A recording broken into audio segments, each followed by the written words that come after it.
Ready? Okay. Good morning, Rabbi Say. We're going to discuss a Chanukah. Well, really, the last I don't know, say 8 to 10 weeks, we talked about women-related sugyas, and I think we'll continue along that vein. Baruch Hashem, Chanukah is not empty of that sugya, so we'll talk a little bit. We'll bridge the gap, and I think after Chanukah, we're going to move on from that topic. And Gansim, but for now, let's bridge the gap over Chanukah. So, Chanukah Kayidua is a famous Gemara in Shabbos. The Gemara says that Nashim are mechuyev in Hadlakas Neiris, Mipnei she'afim hayu ba'isei hanes.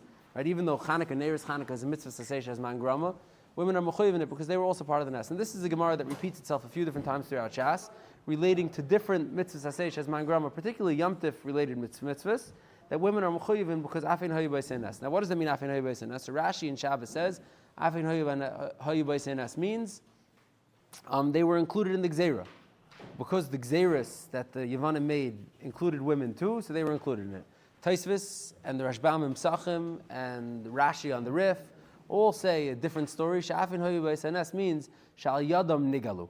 Through the women is how the Geula came. Now that's the part of this story that I want to talk about. Who the women that saved us on Chanukah are, if they taka saved us on Chanukah, and go through that in a little bit. So now, there's two particular women of note. There's actually three names that the Rishonim bring up when it comes to Afin Hayu ba'isei hanes. There's a Miriam, there's a Chana, and there's a Yehudis. The Miriam is probably a Girsa mistake, unless it's Rashi's daughter. We don't really know who the Miriam that's being referenced over here is. The Chana and the Yehudis are two stories that are gebracht in either Midrashim or elsewhere, and they seem to be the Chanukah related stories. So let's talk about those for a second. Now, what's interesting to note, and I've pointed this out in the past, today, people don't pay too much attention to piyutim, to yitzros, to stuff like this.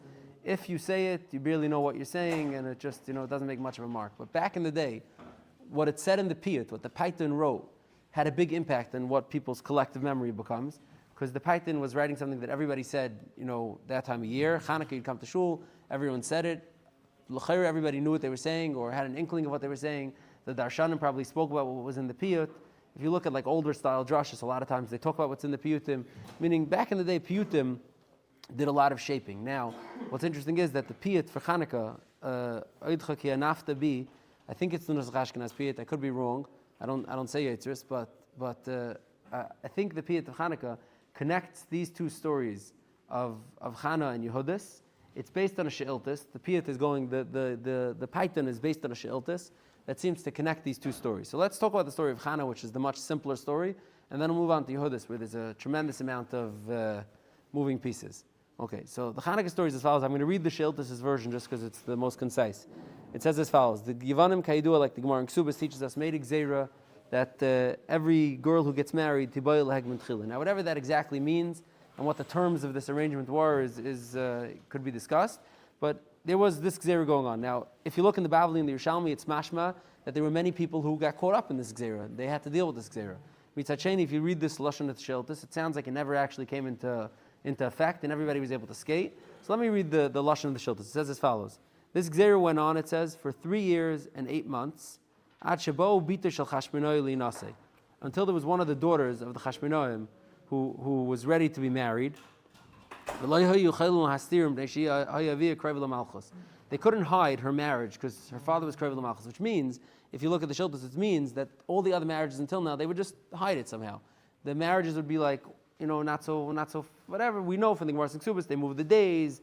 Obviously, there was more, schemes and things they did to hide it, so they would move it around.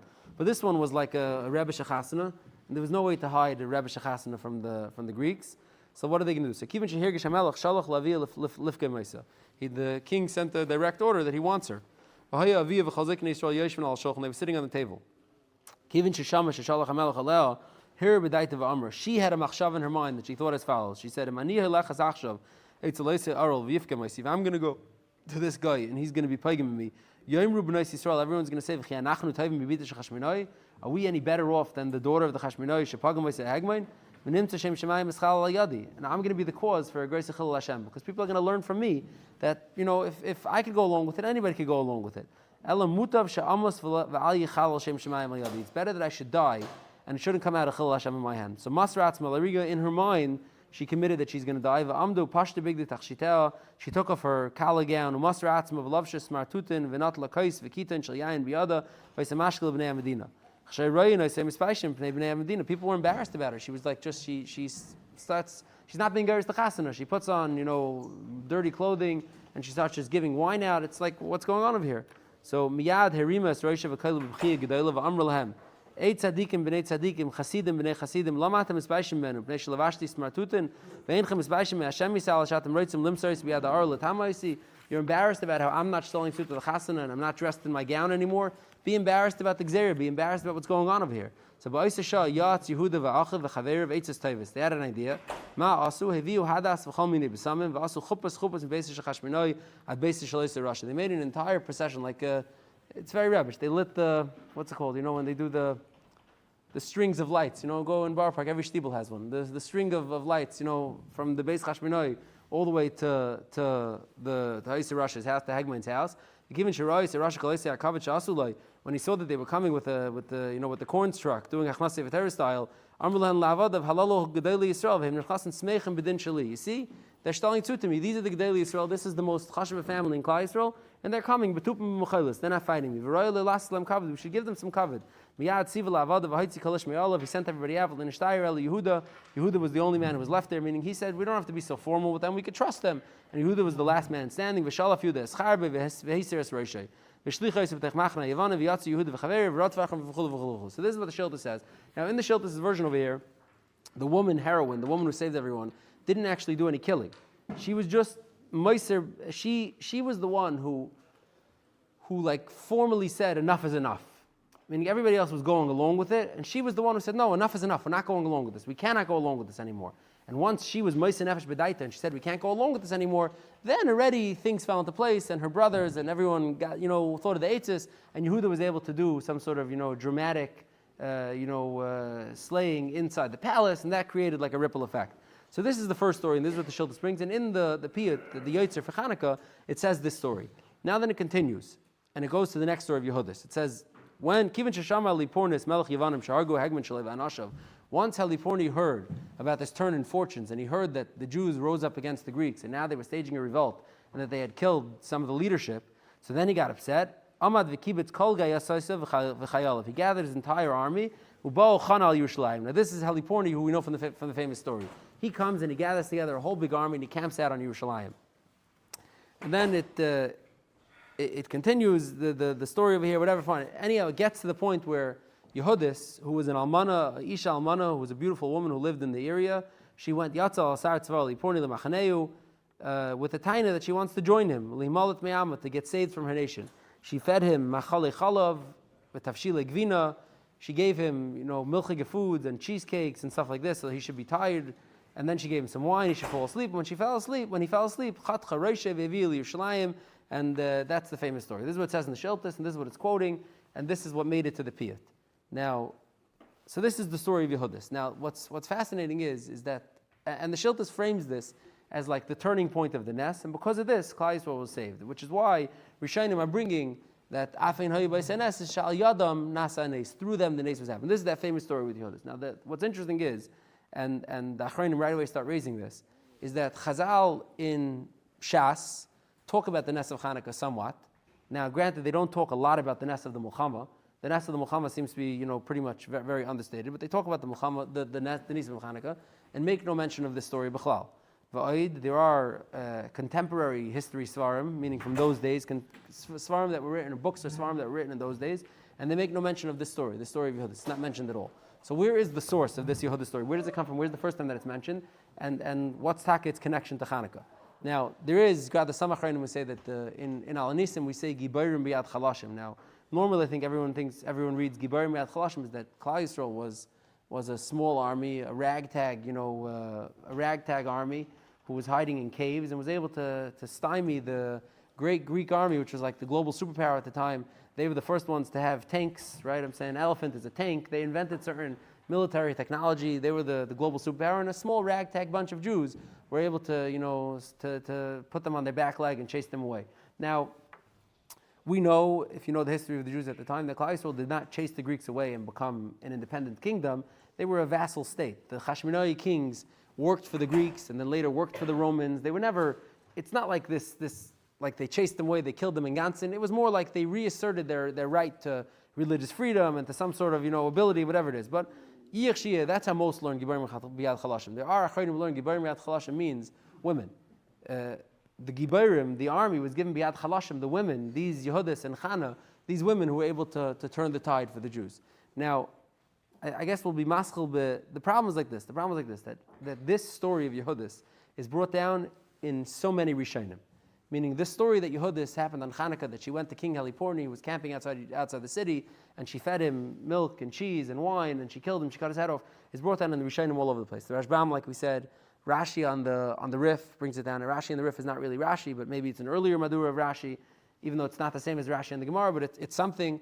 The Ran and Shabbos brings it down, the Archas Chaim brings it down, and then from there it makes it to the Paiskim, of course. The Avod Raham and the Beis Yosef and the Darkei Moshe and the Ramah and Shulchan Aruch and Nuchahina V'Chayina the Levush, and everyone brings it down that the reason why there's a minig on Chanukah to eat milchiks, which is a very popular minig, it's brought down in Tafresh Ayin and Sif Beis, the Ramah brings it down, but it's brought down in many places before to eat milchiks on Chanukah, is because Al Yadam, through the story of Yehudis, is how the Nes happened. It happened through cheese and milk, so we make some sort of mascaras to eat the cheese and milk. Now, there are many Achronim who, now this is interesting, Stam, always you could see different people's, I wouldn't say personalities, but the strength of their pen. There are people who write very strong and great, and there are people who write more, edel and bakistic, and meaning there's a theme that starts developing throughout the Achronim of critiquing this legend that the Rishonim are bringing down, but based on how sharp of the pen of the writer is how much attention it will get. Lamashal, the Aruch HaShulchan doesn't get in trouble ever. The Aruch HaShulchan writes very, smooth. The Aruch HaShulchan sometimes writes things that are big chedushim, but the Ben Ish Chai, for example, the Ben Ish Chai doesn't get in trouble, Kamat. I mean, the Ben Ish Chai writes, so the Ben Ish Chai, the Aruch HaShulchan, they're both very modern, up-to-date poskim who both bring down that the story of Yehudis probably didn't mamash happen by Chanukah, but Me'ezetam Shiyeh was attached to the Yom of Chanukah. I'll read you the Ben Ish Chai. The Ben Ish Chai says, "V'neseh shel Yehudis nase koydem neseh ikri shel Chanukah b'kama shanim." Now, kama shanim is a very generous term because, as we'll see, kama shanim can mean 200 years, 300 years. Kama shanim sounds like 2-3 years, right? Like kama shanim, it's a very generous way of writing it. Achayil v'oisei oyev hay mimalchei yavan. V'gam hu hay roitzel havir maldas. L'chein oisim l'neseh gam kein zechiv b'mechanukah. Al derech shamru lechol zreinim b'purim zech l'neseh Daniel. So just like the Nes of Daniel didn't actually happen on Purim, and Purim become like a catch-all for all the Persian Nisim, so Chanukah becomes a catch-all to demarcate all the Greek Nisim. So yes, this is the Nes that happened, Kama Shanim Lefnei. That's how the Ben Ish Chai writes it. The Aruch HaShulchan writes very similar. Aruch HaShulchan says, it's in Tafresh Ayin and in Sefches, Hanashim noyigish le'lasis malacha kozman shaneris telkis ve'en lahak lehem. The women are noyig not to do malacha all the time the neiros are lit, and you shouldn't be making the ktsas mi nes Chanukah nasei the isha beisha gazru. A little bit of the nes Chanukah happened on their hand, which is already a reframing, right? Shal yadam nasa nes and ktsas mi nes Chanukah nasa yadam is not the same thing at all. If you're looking for minor nuances, he does not bring Yehudis at all. That story with Chana, who took a stand. She didn't kill anybody. She wasn't the army. She wasn't the Gibar. She took a stand. She did something. Even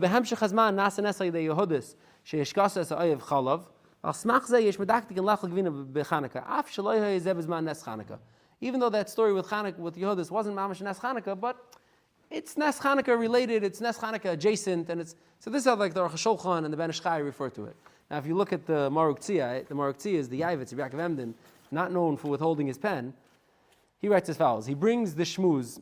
Where he goes is in the beginning of Tafresh Ayin, there's a din that Nashim are not supposed to do work while the candle's lit, right? Nashim don't do avoid malacha. Now what malacha is, it's really also of itself, and if we don't, maybe we'll cover it, maybe in more detail next week, what the minig is and where that minig started and whatever. But there's a minig like that. It's Gebracht and Shulchan Aruch that women don't do malacha kozman sha'aneres dalkas, as long as the light are lit, which for us maybe means a half hour, right? The zman of hadlakas neres. Now, does that issue apply to men also? Are men allowed to do malacha? Now, so l'chayra, according to a lot of Rishonim, men are also not allowed to, because the reason why you don't do malacha is because we don't want you to forget about it, we don't want you to be Mesiach Das.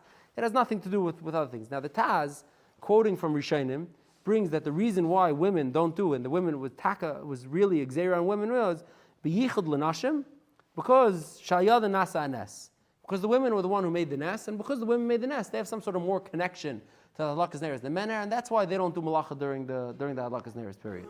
Now, comes along the Maruk Tzir Yaakov Emden, he writes as follows: Aval oidani oimer. Here, 1 second. He says, oidani oimer. Shafilum nagu gama anashim iser shleilasis b'malacha. If men have a minig also not to do malacha, minhagon minig. It's a real minig. V'neser aflahem bevadai. It certainly includes men too. Imitam heker and esked amaron. If it's because of heker and es, like some Rishonim say, oimishum the shayachis malacha b'chanukah de kabbalah k'may b'purim. Maybe there's an isam malacha. Sheshneim yamtiv v'zecher neis Hashem heim. V'yeshna midivrei kabbalah. Alkein shavanheim b'zem. Men and women are equal in this gzeira. The mahanyu kabbalah le'asam malacha. The kabbalah of this as a yamtiv allows them to asam malacha. V'loy damu l'reish chodesh. 1 second. 1 second.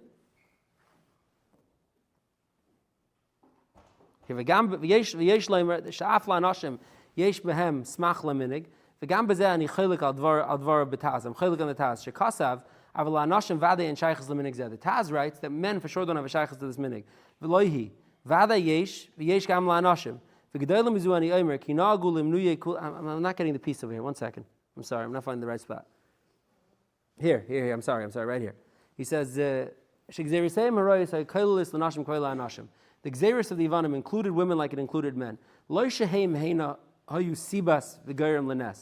that the women were the Siba and the Gerim for the Nes. Like if you look in the Sefer Chashminam, you'll see that the women had very little involvement in the Nes. And Yosifan from the day. The Paitan, the Ashkenazi of Shabbos, Chanukah, Irviv Maisa Shnei Nisim Mischalfim. He included 2 Nisim that have nothing to do with each other, and that are very distant in time from each other. They have no shaykhs to each other. Unless you just want to say that Chazal wanted to be masked the Nes of Yehudis now also. Megalos by Yisrishin.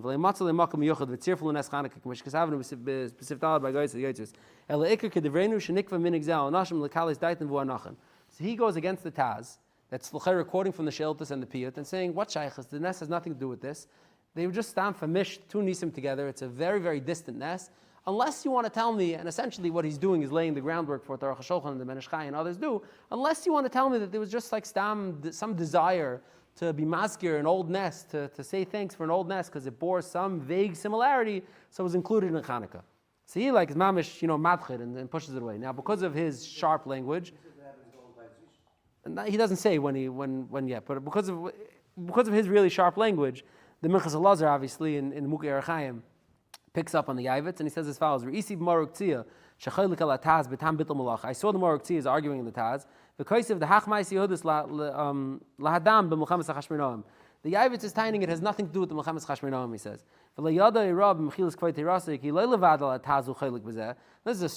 It's a strange taining because the Yavitz certainly knew the Mefurish Rashi Rashba.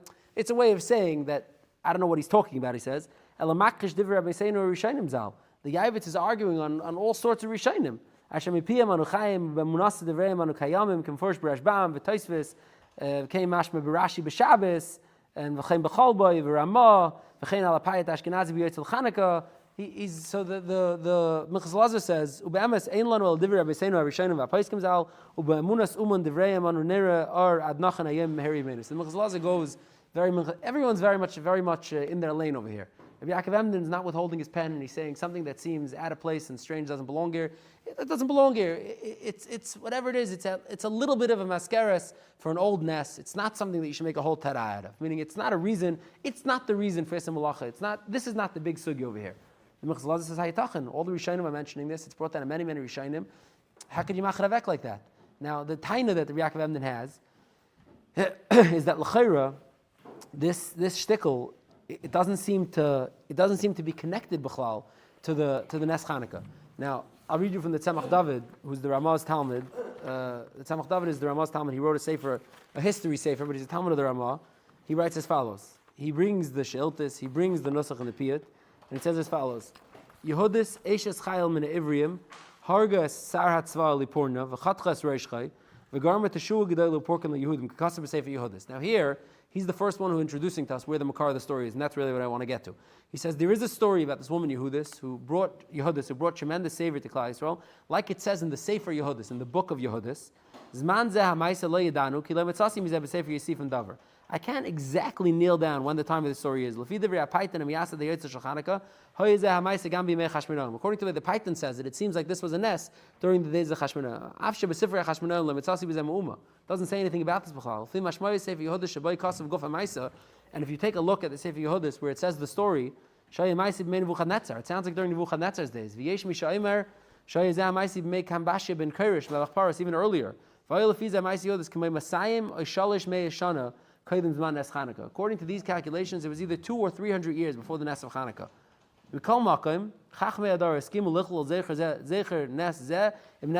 For whatever reason, the Chacham decided to include this nest together with the Nes Chanukah. So the Tzemach David, and he's really quoting from the Moreh Naim, who quoting from the Moreh Naim is very sketchy. He doesn't say openly that he's quoting him, but the Moreh Naim is a sefer that had tremendous controversy. The Maral put it in Cherem. I believe Rebbe Emden himself didn't like it, although he quotes from it sometimes. The Chida was very against it. The Beis Yosef, supposedly the Beis Yosef wanted to put a Cherem against it, but he died before he was able to. But mitzad sheni, Bnei Achronim do quote from it.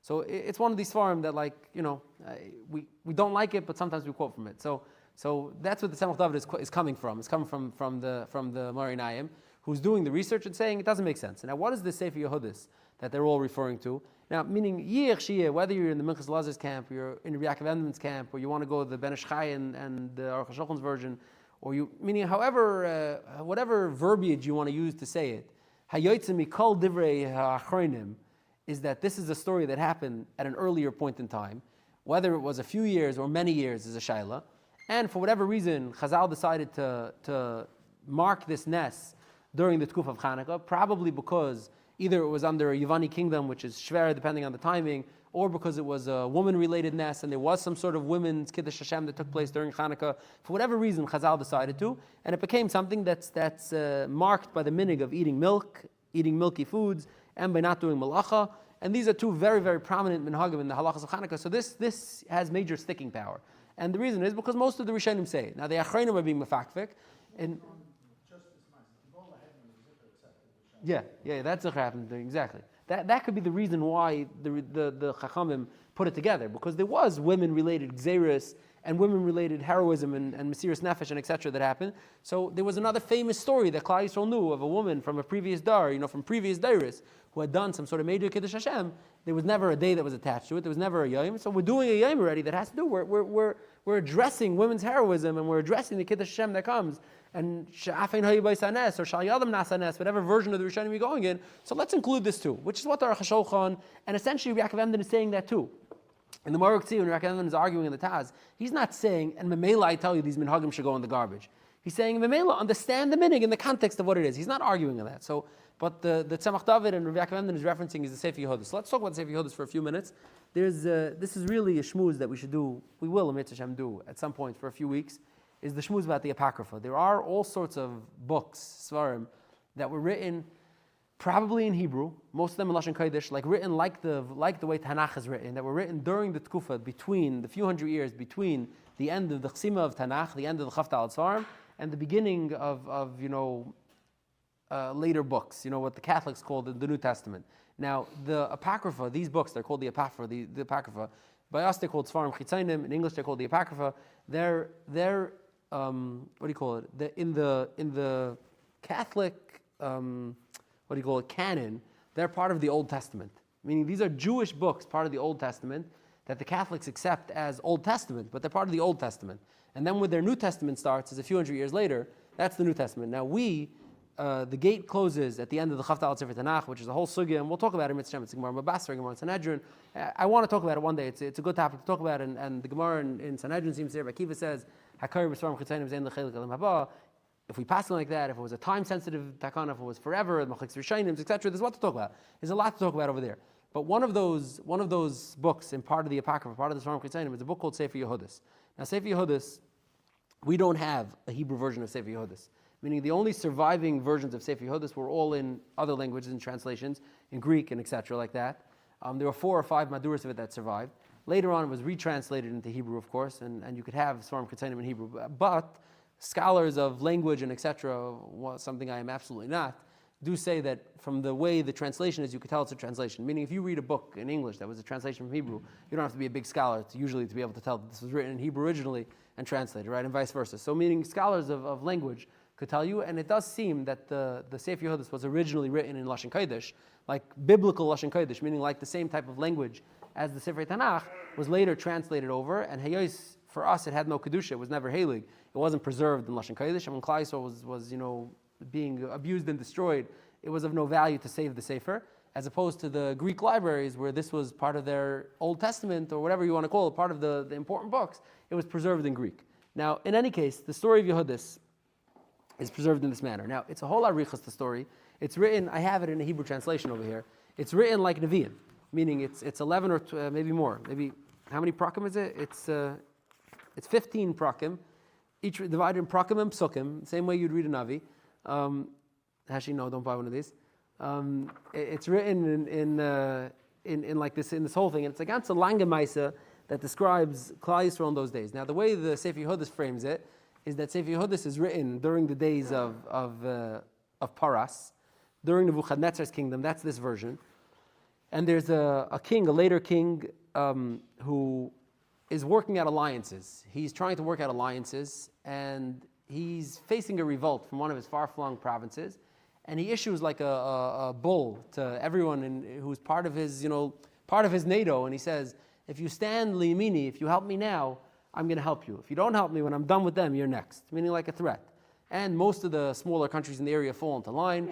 The Jews, who the psukim over here say had just gotten back to Eretz Yisrael and just built the Beis HaMikdash, were very wary of getting drawn into more geopolitical battles, and they just wanted to keep their nose clean and not be part of this. They said, we're doing well now, we have a Beis HaMikdash, we're bringing Karbanis, we're not being Eved Avodah Zarah, we just want to keep our nose clean, not be involved in this, and they closed off their borders. Now, obviously, this king was successful, and he then turns his attention to the Jews and says, okay, now it's your turn. And he comes, and it's a whole arichos of how he comes and he lays siege, and the Jews, Eretz Yisrael is a very hilly country, retreat to the mountaintops, like Masada type, and make bases on top of the mountaintops, and they're kind of untouchable to him. Now, what he discovers is that a lot of the water sources come from lower down in the valleys, and he lays siege on the water sources, and the Jews are now facing a terrible hunger. And the book describes the amount of weeks and months and the days and how long it's taking. I think it's only weeks, not months actually, and the siege is intensifying, and the Jews are running out of options. And they're very batuach in their commitment. They say, we're not Eved Avodah Zarah, we're good Jews, we have a Beis HaMikdash, we don't deserve this. Hashem's going to save us, they say. We're not going out to battle, Hashem's going to save us. And they give a certain amount of time where they say within 30 days, that Yeshua doesn't come yet. They add another few days until finally this woman, who the book describes, says as follows: Vatishma b'yam mehem Yehudis bas Merari bas Utz bas Yosef bas Uziel bas Chilke bas Chananya bas Gidim bas Rafal. The ganze Yichus book, it keeps going. She was an Amana. Shem Baila Menashe mimishpachta ubeis avia vayamis b'mektzir asirim. It tells us how he died during the harvest season of barley. Ki amad al hamalayim ha'alma basada. He was standing outside, exposed in the field. Vayachacham al roshei. He got sunstroke. He was standing outside for too long. He died. Fine. He said that she was wealthy. He left over a lot of money. It tells us all about her slaves, her values, her assets. And she finally decides that enough is enough. And she says, we have to solve this. And she goes, and it tells us of a whole confrontation that she has with the Chachmei Ha'ir, or whoever the leaders are. And she says, you can't be batuach like this. Just sit. We have to take matters into our own hand. Yes, we have schusim. Yes, Hashem's going to save us. We have to go fight. And she, so to speak, leads them out of this this corner that they're in, where they back themselves into and they don't know how to get out of. And then she goes, and the story happens. She goes to the king, and she says she's done with him. She wants to turn herself in, and she was beautiful, obviously, it says. And the king wanted her, and v'chulu till it gets to the Seif Davar, where she ends up killing him. She cuts off his head. Now, which exact foods she fed him depends which madura you look at. Not all of them include chalav, but some of them do. And she feeds him either wine or cheese or wine and cheese, etc. Until finally she cuts off his head, and she comes out with his head, and she demoralizes the whole army, and Klal Yisrael lives to fight another day.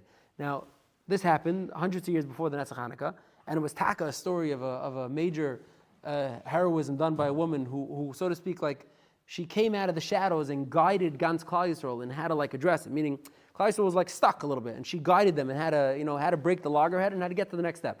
Now, this is not one of our Kisvei Kodesh, but many Rishonim quote from it. So before you put me in Chayrim for reading from it, The Ramban quotes from it, and the Ran quotes from it, and many others quote from the Ramban. Actually, interesting, refers to it as Megillas Shushan, which not to be confused with Purim at all. Megillas Shushan is because there's a book called Susanna, Shoshana, which is another one of these books, another one of the Svarim Chitzainim, another one of the Apocrypha, and in the Madura that the Ramban had, and they know this, it was the first one in the volume was Susanna.